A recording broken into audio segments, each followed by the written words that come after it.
As some of you guys know, there's a whole genocide going on in Nigeria. It's kind of crazy. That's my home country. So when I see things like that going on, it makes me feel very very bad. Nigerian Christian genocide explained. You guys, let's see what's going on, bro. I know what's going on, but then let's watch a video. Today threatening to cut off the flow of aid to Nigeria unless the nation reversed course on what Trump described as a modern-day genocide. Quoting, "If the Nigerian government continues to allow the killing of Christians, the USA will immediately stop all aid and assistance to Nigeria and may very well go into that now disgraced country, guns a-blazing to completely wipe out the Islamic terrorists who are committing these horrible atrocities. If we attack, it will be fast, vicious, and sweet, just like the terrorist thugs attack our cherished Christians." That's crazy. I feel like if if and when they do that, it is going to lead to a situation of America being like, okay, we helped you. Now you guys have to pay us back in some way or form. Very recently, I think Dangote, that's like the richest man in Africa, one of the richest Nigerian. Excuse me, guys. Excuse me. I just had some energy drinks. But anyways, that's the richest man in Africa right now. He discovered like a shit ton of oil again, and America got a hold of that. And now because of that, it feels like America wants to step in and, intervene. You feel me? So that they can get their hands on the oil. Maybe I'm wrong, maybe I'm tripping, maybe my information is wrong, but then that is what I understand so far.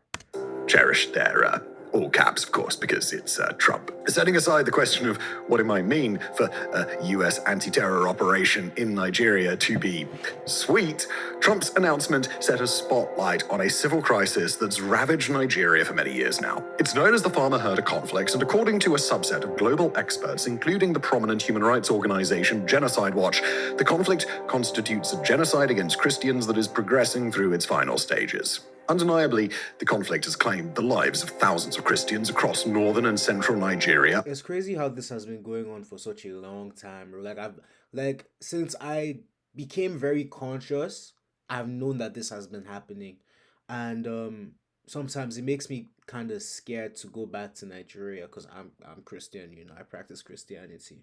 Often by way of massacres that are carried out with extraordinary brutality. At the same time, the conflict is one that resists any attempt at straightforward explanation, where life or death disputes over religion combine with a series of local, national, and transnational crises that make the situation even more dire. So, if you'd like to understand the much broader situation behind these killings, well, stick around. The belligerents. Alright, so at the outset of today's episode, we've got to address the elephant in the room, the characterization of Nigeria's farmer-herder conflict as a Christian genocide. Now, for reasons that we're going to dive into, that question is the subject of active and ongoing debate in scholarly circles, in conflict analysis circles, in religious and political circles, and elsewhere as well. Groups like Genocide Watch, the International Committee on Nigeria, the prominent neoconservative think tank, the Hudson Institute, and others are fierce advocates for the violence to be recognized globally as a genocide and treated as such. The classification has become especially important to the American political and religious right wing, with US Senator Ted Cruz alleging that Nigerian officials are, quote, facilitating the mass murder of Christians by Islamist jihadists, and Congressman Riley Moore placing the number of murdered Christians at between 50 and 100,000. Conversely, not-for-profit trackers like the ACLED, global journalistic institutes like the Associated Press, and independent conflict experts, as well as the Nigerian government, deny that the label of a Christian genocide is appropriate, as an AP article published this October succinctly explained, quoting them here, "The data disagrees." Now, we here at Warfronts do not have a dog in this fight. As always, our coverage hinges on our concern for the innocent civilians, especially the children caught in the middle of conflicts that they never asked to be a part of. And right now, thousands of innocent people are dying as a result of this conflict every year. If classifying this conflict as a genocide brings those killings closer to an end, then fantastic. And if there's another, better way to preserve the well-being of the ordinary people caught in the middle, then that's great too. But what we do know is that by focusing on context, emphasizing nuance, and building a more complete understanding of the situation, people of any persuasion can come to a better understanding of how best to move forward. Saying the data disagrees like is so annoying, bro. It just pisses you off because like it just feels like, and mind you, when it comes to like media and the government and everything, like the the government quite literally, and in most countries that's how it is. The government controls the media, they control what they want you to see. And it just pisses me off, the Nigerian government, how like they don't want you to know the truth. Like the government actually doesn't care about you. They actually do not care about their people. They just care about, you know, keeping money within government officials and things like that. It's a very, very sad reality being Nigerian sometimes, because that country should be like the Wakanda of Africa. In fact, the whole of Africa should be like Wakanda, bro. Like it should be crazy down there. There shouldn't be like a reason for us to like immigrate to Canada, the US, and experience racism and all that bullshit. Like that shouldn't be a thing. But because Africa as a whole, Nigeria, all these other countries, they're so corrupt. We can't we can't progress further as a people. You know. So, our hope in today's episode is not that we're going to persuade you in either direction, but that you're able to engage with a topic like this with a more and herders. The farmers in question are mostly sedentary, living in village communities at fixed, stable locations where they grow crops, tend to livestock and smaller animals, and intend to remain for many consecutive generations. The herders, on the other hand, are semi-nomadic in their lifestyle, traveling across the landscape in large groups and shepherding cattle, goats, and other animals along with them. Both of these groups, the farmers and the herders, are present all across Nigeria, but the area where this conflict has been at its most intense is in a part of Nigeria referred to as the Middle Belt, basically stretching across the center of the country. That area is very ethnically and linguistically diverse, with predominantly Christian populations clustering further south and predominantly Muslim populations clustering further north. All across the Middle Belt, and especially in two individual regions called Plateau State and Benue State respectively, the farmer-herder conflict plays out on a daily basis. Of course, farming and herding communities aren't just distinct in terms of their lifestyle. They're also divided by ethnicity, language, and most importantly for many Western onlookers, religion. Herding communities in this part of Nigeria are mostly from an ethnic group called the Fulani, estimated to include about 39 million people across the globe and about 15 million in Nigeria. Nigeria is actually a very, very like interesting country.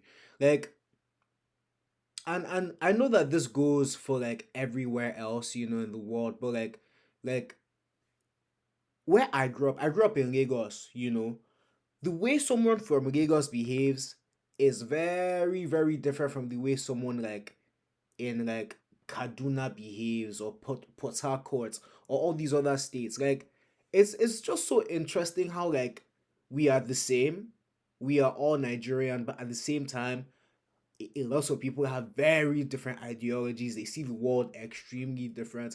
I feel like when you grow up in Lagos, where I grew up, or Abuja and Port Harcourt, and some of the more, how do I put it? I don't know how to put it, but like, yeah, some of the more educated states, you tend to be more westernized, kind of, so you think like a Western person, but then the people in the north, not a lot of them are educated, you know. Hence why we have Muslim people killing Christians and all that crazy shit. Yeah. They aren't a majority population in any nation on earth, but they make up a fairly large proportion of the people in places like Senegal, Mali, and Mauritania. Across Africa, Fulani are mostly Muslims, although some are Christian, and those who are tend to live in northern and central Nigeria, making them an important wrinkle in the religious divide that defines this conflict.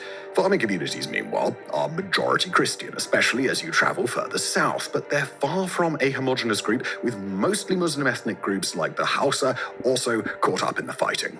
That said, there are lots of farming communities in this part of Nigeria that are predominantly Christian, and those groups tend to be heavily involved in the fighting. And given that the global debate around this conflict centers on the question of a Christian genocide, you can probably make an inference as to which side tends to be on the receiving end of mass violence. To understand why the balance of power favors Fulani herding groups, think about the logistics of a constant, low-grade, community versus community conflict like this. The Fulani are mobile. They move across unpredictable paths without announcing their destinations to surrounding communities, and they live nomadic lives that are predicated on the idea that they'll always be transient. Farming communities, on the other hand, are sitting ducks. Because they're tied to their farmlands, they couldn't move elsewhere, even if they wanted to, and they lack the resources to regularly patrol, conduct scouting and reconnaissance, or otherwise keep tabs on Fulani groups moving throughout their region. They can, and often will, organize local militias for self-defense, but it's the herders of this conflict who usually choose where, when, and how violent engagements take place. If they decide to appear in the dead of night on the edge of a farming community where everybody aside from a few night guards are probably asleep, then they'll be able to launch a rapid assault on their own terms. As we explain, this is not a part of Nigeria where either the military or local law enforcement are strong enough to intervene. When the firefights break out between farmers and herders, each side is on their own. And it's crazy, like, the fact that they're saying that we don't have the police and military to intervene is crazy, because everything just comes down to government funding. Why don't we have enough? It's because we don't pay, like, people aren't getting paid enough. People aren't getting paid, period. People aren't getting trained. There's no jobs, and it's just, it's just like all of this could like not be a thing if not for greed. People could actually be educated if not for greed from our political leaders, bro. It's quite crazy. And given that farmers are often fighting at a meaningful disadvantage, the results tend to match. In 2025, farmer-herder confrontations have taken place with an ever-increasing frequency, and when we go through the biggest moments of this conflict this year, we're essentially just reading a list of massacres. Those include at least 50 people slaughtered in villages across 2 mass attacks in April, 74 killed by herders in the span of a single weekend in May, possibly upwards of 200 villagers slaughtered in an attack in June, over 20 killed by unknown gunmen in July, well over 50 killed at a mosque in August, 12 armed forest guards killed on patrol in September, and dozens killed in a series of raids. Bro, it's just crazy. Like, and when you just see there's so much death going on in the world, just death, death, death, death, death, and it's just like, bruh, like, I don't want to say, like, we've become so desensitized to it that, like, when you see it, it's just like, well, that's just life. But on the other hand, this is not how life is meant to be, bruh. This is not how life is meant to be. October, and those are just the largest attacks, not even counting the innumerable instances where one villager here or 2 villagers there might be killed in more limited confrontations with herding communities. And to be clear, these attacks don't only move in one direction. Although it's less common for farming communities to engage herders at scale on their terms, armed farmers frequently corner herders moving in small groups or by themselves, often killing their cattle, and sometimes killing herders as well. If farming communities are aware of herding groups in their area that they consider to be a threat, then they'll sometimes engage in raids of their own, getting the better of shootouts with Fulani gunmen, although at times those temporary victories can result in catastrophic counterattacks from vengeful herders. Operating within the constraints of their more rooted lifestyle, farming communities aren't able to carry out the kinds of reprisals that would be truly proportional to the violence inflicted upon them, but their conduct has shown repeatedly that some among their number are more than happy to get revenge against herding communities when the opportunity presents itself, and often attack herders on the basis that they are herders, just as the farmers are attacked on the basis that they're farmers. Because of the highly asymmetric, highly rural, and often isolated nature of the violence between these groups, it's really difficult to establish a clear death toll here. Bodies can sometimes be hard to find, and aggregate numbers are even harder to track, except in the case of large-scale massacres that draw national and indeed global attention, or individual killing. Look at this, bro. Look at this. They're burning people's houses down, bro. They're burning people's houses. How wicked can you be? Like, how wicked can you be, man? They're burning people's houses down. That happen to be well documented. Communities on both sides are well accustomed to recovering, burying their dead with little, if any, attempt to involve the Nigerian government, and at this point, after decades of low-grade conflict, all sides are well accustomed to caring for the dead themselves, with no expectation that the world would even care to hear about a total count of casualties. Year over year, most expert analysis places the likely death toll somewhere between 1,000 people in less intense years and several thousand in more intense years. The casualty counts presented by American politicians, including the estimate of 50 to 100,000 Christians murdered in this conflict, would seem to be an overcount when it comes to farmer-herder engagements, although if they're aggregating their numbers across decades and accounting for all of Nigeria's many parallel conflicts instead of just this one, it's easier to see how they'd get a death toll that high. Compounding problems. Okay, so that's the ongoing violence of Nigeria's farmer-herder conflict, but it doesn't answer the broader question. Why is this conflict happening? And to answer that question, we've got to do something that's still very important in conflict analysis, even though it's unfashionable when it comes to drawing headlines and drumming up political support in one direction or the other. We've got to dive into the nuance and explore a conflict that's driven by several factors at once, at the same time that it's accelerated by compounding problems that make the situation even worse. According to most of the experts who've studied the farmer-herder conflict at length, any discussion of what's driving the violence must start with the problem of land, and more specifically land sharing. Despite all their differences, farming communities and herding communities have something important in common. Both of them depend on access to safe, fertile soil to sustain their livelihoods. Farmers need arable land to grow their crops, and herders need arable land that naturally grows grasses or edible scrub plants. Yeah, I mean, like when it comes to land and everything, that's a general fight with human beings. What do like people fight over? People fight over like women, land, and money. Those three things are the things that like people fight over. Women, land, and money. Those are like the main three things that like these people fight over. So I'm not even surprised at that at all. Where their livestock can graze as they travel across the landscape. And as long as there's enough arable land to sustain both groups, that mutual dependence shouldn't be a problem. But unfortunately, it has been a very, very long time since Nigeria's Middle Belt has had enough land to go around. Decade by decade, the land in this part of Nigeria has been changing. Droughts carry on for longer than they used to, and when it does rain, it rains noticeably less than it once did. Agriculturally productive lands have been degraded after decades and decades of farming practices that were, shall we say, just a bit less than sustainable. The overall proportion of arable land is shrinking as rainfall in some areas is no longer enough to sustain what used to be normal growth, and the dry, cracked dirt of the Sahel region slowly starts to take over, making way for the eventual arrival of the expanding Sahara some decades from now. As a result, there's much less land to go around, and from the perspectives of both communities, what are they to do? Herders absolutely must graze their livestock on something, lest those livestock die and lest those herders and their families lose their livelihoods. Farmers absolutely must till whatever lands they still can, or else they'll lose their livelihoods. And they'll also lose those livelihoods if roaming herders come along and let their livestock eat the crops that those farmers were depending on. As the decades roll on, that problem has only gotten worse, although during the colonial period in this part of Nigeria, herders were able to move along established migration routes while farmers tilled separate lands. That system has broken down. Farmers have settled and claimed whether they can get away with encroaching on the resources of others. And we should emphasize here that concerns about the climate have become their own flashpoint when discussing this conflict in the West and especially in the United States.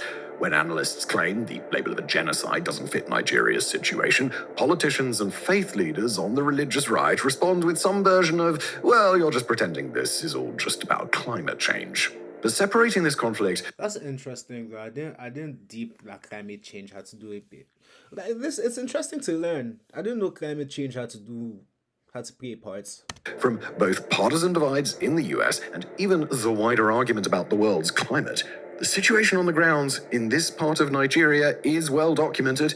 Arable land is shrinking, water is growing more scarce, soil quality is deteriorating quickly, and those changes in the local climate force these farming and herding communities into closer and closer proximity. As that process continues, conflict becomes more likely, even as interaction between the groups is transformed into a potential flashpoint. The violence is accelerated further by a pair of overlapping problems: the prevalence of small arms that communities can easily access, and the broader state of poverty that many Nigerians in these areas deal with. When it comes to weapons, global observers suspect that there are many thousands of automatic and semi-automatic firearms circulating through the Middle Belt, both because Nigeria is awash with those weapons more generally, and because its porous borders and largely unregulated interior. Yeah, bro. The borders are actually ass. You see how like you come to the West and like they kick niggas out, bro. They make it hard for people to stay. They give you trouble with immigration. It's not really like that in Nigeria, bro. We don't. I know for a fact that we don't have like an ICE, bro. Like low key, and I'll say this: like, let's say you committed a crime. You committed a very very crazy heinous crime in the U.S. and you were on the run. You could actually, if you wanted to like restart your life, you could move to Nigeria and restart your life, bro. You know, and no one would ever know. It's crazy.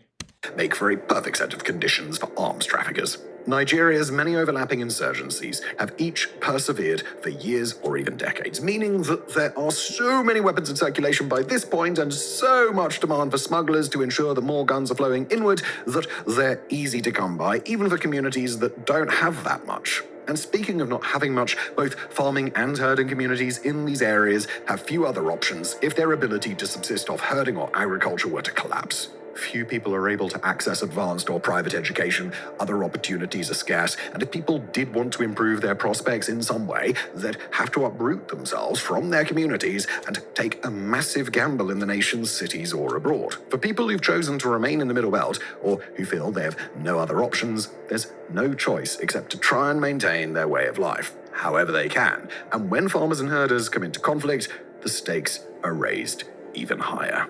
Nigeria's national state of affairs doesn't help either. We mentioned the country's much larger problem with multi-dimensional insurgent violence, but it really does bear repeating that across large parts of the country, the security situation is dire. Groups like Boko Haram and the Islamic State engage in regular acts of mass violence. Transnational insurgencies use Nigeria's porous borders to seek safe harbor.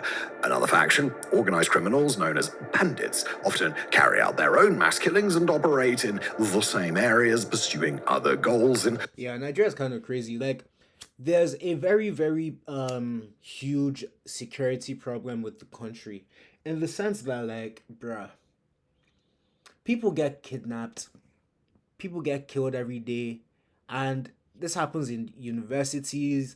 People get robbed in broad daylight. Like, you could literally be on your phone and someone will just come and take your phone. You know, it's crazy. Me going back sometimes, I'm kind of scared of going back sometimes because people might hear how I talk, and I know that like if like you might be in the US watching this video, you might be in Canada. That's where most of my audience is. You might hear how I talk, and you might be like, "Oh, this guy has a Nigerian accent." If I go back home and they hear me speak, they're going to know that like I was in the West for a while, and because of that, they're going to assume that I have money. I ain't got no money, bro. So sometimes I'm scared. I'm like, what if I go back and then something happens? You know, it's crazy. places where the farmer-herder conflict is already an existential threat. Nigeria's military is hardly able to cope. It's overstretched, undertrained, undermotivated, and pretty corrupt, while in many areas, its soldiers are also known for their tendency to carry out their own atrocities. The problem of corruption just travels all the way through Nigeria's civil and military leadership, and national politicians tend to pour resources into the well-populated and more influential cities of the southern coast in order to protect their power base, while either minimizing or outright ignoring problems in the Middle Belt and the Nigerian Sahel in the north. It's not just that the Nigerian government can't intervene, although it's not clear that it would be very effective even if it gave its genuine best effort. The nation's leadership and its military, they just won't intervene, even if lives could be saved in the process. Now, just before we move on to the biggest questions around Nigeria's farmer-herder conflict, we'd like to take a quick pause and mention that we here at Warfronts, we're actually hiring. We're specifically hiring for our sister channel, Political Fronts, where we're looking for a new writer, or possibly two writers, who follow global politics closely and would be interested in working. Conflict isn't solely explained by religion, but it's not as if religion doesn't play a factor. Even accounting for land disputes, resource scarcity, environmental change, the prevalence of deadly weapons, and the breakdown of Nigeria's ability to govern these areas effectively, this is still a conflict with predominantly Muslim herders on one side and predominantly Christian farmers on the other, where those Christian farming communities are on the receiving end of an outsized share of the violence. As we zero in on the true relevance of religion in this conflict, this is one of those moments where we really have to encourage you to lean into the nuance here and come to terms with the idea that in this situation, multiple things are going to be true at once. We'll start by zeroing in on the arguments of analysts who contend that this is not a primarily religious conflict and that it doesn't constitute genocide against Christians. Those analysts will frequently point out, and well, rightly so, that sedentary communities of all faiths, whether they're Christian or Muslim, tend to come under attack by roving armed bands. Sometimes those attackers are herders, sometimes they're bandits, they're usually, but not always, Muslim, and they're attacking sedentary communities to acquire resources, not to wipe out people of a different faith. While these next statistics require us to move a bit outside the strict definition of the farmer-herder conflict, it's true that an overall majority of people killed in roving attacks are Muslim, because those statistics also account for the deaths of people targeted by bandits in the Muslim-majority North. So, in that sense, it's hardly rational to say that these attackers are perpetrating a genocide against Christians if the majority of people in their crosshairs tend to be Muslim. Those figures include some of the largest massacres of 2025, particularly August's attack at a mosque in the country's northwest, where many dozens of innocent people were slaughtered. Adding to the argument that Nigeria's killings aren't primarily a result of faith is the fact that attacks on civilians across the country are tracked whenever possible, and in incidents that can be properly catalogued, the numbers simply don't bear out the idea that Christianity is an outsized driver of violence. According to the ACLED, which tracks these deaths fairly rigorously, 20,409 civilians were recorded as killed in Nigeria across nearly 12,000 individual attacks between January 2020 and September of this year. Of those, only 317 deaths, or about 1.5% of the total, were credibly identified as instances where a Christian person was either killed fully or partially on the basis of their identity. It's crazy how these stats might not even be accurate. Like, that's the thing about Nigeria and stats, bro. Like, it's crazy how these stats might not be accurate. I remember during COVID, and they were just putting out stats every single day. And in my mind, I'm like, bro, people, like, it didn't make sense because to get tested in Nigeria was like 30,000 naira. That's equivalent to $30 or $40 or so, something like that. 30 to 40,000 naira. So like $30. The average Nigerian, the Nigerian minimum wage is like $50,000 or $30,000 or something like that. Sorry, 30,000 naira, my bad. So if they only make 30,000 naira a month, the average Nigerian, where are they getting all these stats from? How are they testing? Like, the stats, I don't trust stats. In fact, Muslims suffered a higher share of targeted attacks with religion as a motivating factor during that same period, with 417 Muslims killed for that reason, or just a bit over 2% of the nationwide total. So going by those figures, it's not reasonable to claim that there's a large-scale genocide targeting any religious group in Nigeria, but if there was, there's a slightly stronger case to say that there's a genocide against Muslims going on. And indeed, Muslim advocates and observers of this conflict have levied those same allegations around farmer-herder violence, just like Christian advocates and observers do in defense of Nigeria's Christians. But there's also a bit more to the story, starting with the fact that the attempts to collect that data are woefully incomplete. As much as the ACLED and other monitoring groups try to catalogue what they can, this is a conflict where many deaths are just not reported in the first place, including in communities that may be witnessing the deaths of Christians due to their faith, but may choose, for any number of reasons, to handle those deaths privately using their own resources. Just as important, many of the zones where low-grade farmer-herder confrontations are a constant are also zones that are harder to access and where ordinary people are less trusting of the outsiders that do manage to get there. Underreporting is a real challenge, and while it's unlikely that there's such a reporting gap that an entire full-scale genocide could go unnoticed, there's a legitimate reason to fear that deaths could be going uncounted. It's also important to consider the edge cases where religion isn't actually the primary motivator for a killing, but where it's either used as a pretext to gin up support for violent action, or where a larger animosity, partly based on religious divide, makes people more willing to resort to violence when disputes arise. If religion is used as pretext, that can take a mutant vessel to carry that resentment, and it can end up becoming a focal point for the rage of community members on both sides. Okay, you guys, I'm going to end the video there. I think that he's trying to conclude. The whole thing in Nigeria is very sad. You know, it's very, very sad. The whole thing, not just with Nigeria, but with the entire world, bro. The amounts of killings over religion, the amounts of killings over just different things, it literally is the saddest thing ever, bro. When you're educated, I was literally talking to one of my friends where I was like, bro, when you have an education, and you know about the world, you know about what's right and what is wrong, and you see what's going on, bro, you just thank God that first things first, I thank God that like right now I'm in a Western country, I'm in a free country, I'm in Canada. That's number one. And number two, you kind of just end up thanking God that you're educated because it's such a shame.